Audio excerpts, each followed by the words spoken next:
This takedown of an international drug operation would make for a good movie. Let's take a look at this. Two federal indictments charging members of an organized crime syndicate who allegedly conspired to traffic and import hundreds of kilograms of cocaine and other controlled substances there. One of these kind of nexus points was Los Angeles as well. Let's talk about this story even further with our friend at Fox 11 in Los Angeles, Christy Fajardo. She joins us. Christy, good to see you. What a major breakthrough, and this is known as Operation Dead Hand. I was reading from the Department of Justice's press release about this. What more do we know about this operation? Well, what they were saying in this operation is that the drugs were flowing from Mexico and the United States into Canada, and the FBI and the DOJ is calling it a major blow to organized crime. Tens of millions of dollars worth of drugs has been seized, 19 people indicted, 10 arrests, and the video you're about to see is just a snippet, just what they were able to seize in a few months of this investigation. The FBI says this mountain of cocaine and meth hints at the size of the operation they took down. And the uniforms from Los Angeles and Canada you see here are proof of the international cooperation it took to do it. Almost 2,000 kilos of drugs, as well as cash and weapons, all seized from a criminal enterprise that trafficked drugs across the northern and southern borders. This conspiracy spanned 3 countries. It involved drug suppliers connected to cartels in Mexico, drug distributors and brokers in Los Angeles, Canadian truck drivers and a network that exported drugs into Canada, and even an associate of the Italian mafia in Montreal. The FBI says a Canadian man bought drugs from suppliers in Mexico and used long-haul truckers to bring the illicit products to our northern neighbor, where some drugs sell for 20 times more.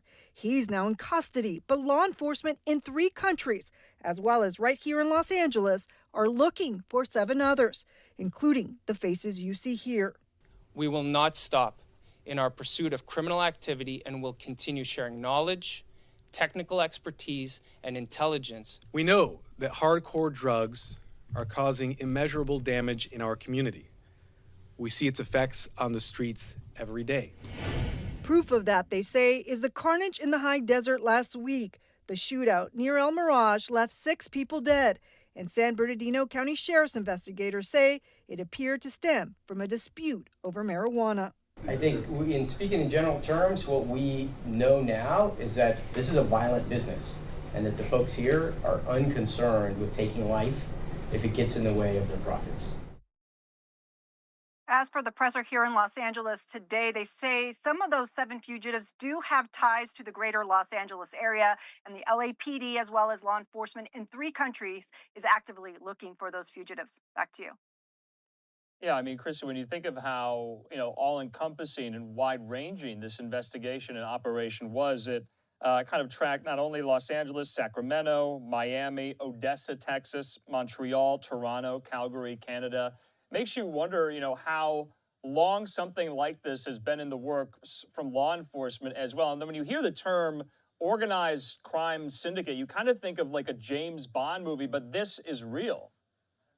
It is very real, and they say that we're seeing the effects of that out on our streets each and every day. And Canadian police said that they're also really struggling with this, and they say that it appears that these smugglers were actually going through official ports of entry, so they're now trying to change the way they screen and monitor and try to make more of these busts before they become big, large criminal enterprises. Yeah, and they didn't sweep everyone up that they wanted. Like you said in your report, 7 individuals still on the run as fugitives here in this operation that are being sought. Christy Fajardo, thanks so much for bringing us this story. Talk soon. You bet. All right, in the meantime here, let's just watch this very brief clip that the FBI field office in Los Angeles posted on their social media today, announcing these arrests, announcing the results of this really all-encompassing and far-reaching organization and operation known as Operation Dead Hand. Let's watch that. So today we're here to highlight the success of Operation Dead Hand, which is a combined effort between the U.S., Canada, and Mexico. And today there's been an arrest of 12 individuals with 7 fugitives and a collective seizure of over 800 kilograms of pure methamphetamine, 900 kilograms of cocaine, 20 kilograms of fentanyl, over $800,000 in cash, and as you can see behind me, 4 weapons, one of which, the long gun, is a ghost gun. So this is a combined effort, as I mentioned, between the FBI, CBP, LAPD, the RCMP, and a host of other agencies across Canada and Mexico, and really shows to the power of people and cooperation in combining efforts to protect our communities. All right, there from the official at the FBI field office in Los Angeles. You heard from him how many different state, federal, and national agencies were involved in this operation here. Let's listen to more of this press conference that was held in Los Angeles today. Let's watch.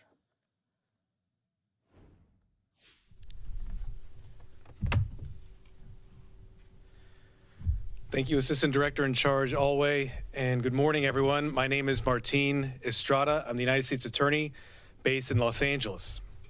We're here to announce Operation Dead Hand. This is a takedown of a wide-ranging international drug trafficking conspiracy. This conspiracy spanned 3 countries. It involved drug suppliers connected to cartels in Mexico, drug distributors and brokers in Los Angeles, Canadian truck drivers and a network that exported drugs into Canada, and even an associate of the Italian mafia in Montreal, Canada. This conspiracy also involved hundreds of kilograms of methamphetamine and cocaine, and also tens of millions of dollars. The takedown we are announcing today underscores that drug trafficking is a global problem, not a local one. It also shows that at the upper echelons in drug trafficking organizations, the people pulling the strings are sophisticated, organized criminals. It also shows that to address this problem, it requires international cooperation, the same international cooperation you see here today in this case. The 2 indictments we unsealed today allege that a defendant, Gumarit Sidhu, a Canadian national, would purchase kilogram quantities of methamphetamine from drug suppliers in Mexico and Los Angeles. He then operated a network of truck drivers. They would use long-haul semi-trucks to move those drugs up through the United States and into Canada. In total, just during the few months of this investigation, over 800 kilograms of methamphetamine were seized, and over 400 kilograms of cocaine were seized. But these conspirators discussed and agreed on far more than even what was seized in this case. This was a highly lucrative operation for these conspirators. For example, a kilogram of methamphetamine in Canada can sell for 20 times more than it would sell in Los Angeles. These conspirators stood to make tens of millions of dollars through this conspiracy. These defendants were spread out across 3 countries. We had drug suppliers from Mexico, drug brokers and traffickers in Los Angeles and elsewhere in the United States. We had Canadian truck drivers and organizers, and we had an associate of the Italian mafia based in Montreal, Canada.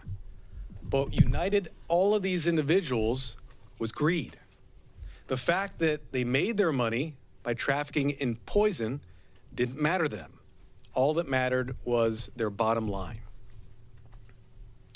We know that hardcore drugs are causing immeasurable damage in our community. We see its effects on the streets every day. It destroys the lives of not just people who use the drugs, but also their families and our towns and cities. It is therefore imperative that we stand up to drug traffickers, and it's essential that we take action to make sure we hold them accountable when they put profits over people's lives. With this takedown, we've eliminated a major funnel of drugs into our country and also into Canada. We also send a clear message If your business is the trafficking of drugs, there will be consequences. We in law enforcement have the tools to catch these criminals, and we will cooperate internationally to hold those drug traffickers accountable. I want to give some thanks in this case because it's a real team effort to bring this case to fruition. I want to thank the FBI and Assistant Director in Charge Alway for the amazing work they did in this case. I want to thank the Los Angeles Police Department and the Los Angeles Interagency Metropolitan Police Apprehension Crime Task Force, also known as LA Impact. I want to thank the Royal Canadian Mounted Police, who are represented here as well, U.S. Customs and Border Patrol, who are also represented here, and the Mexican authorities who provided invaluable assistance in this investigation. I also want to thank Assistant United States Attorney Brittany Harris, who led this investigation and the indictments that we're unsealing today.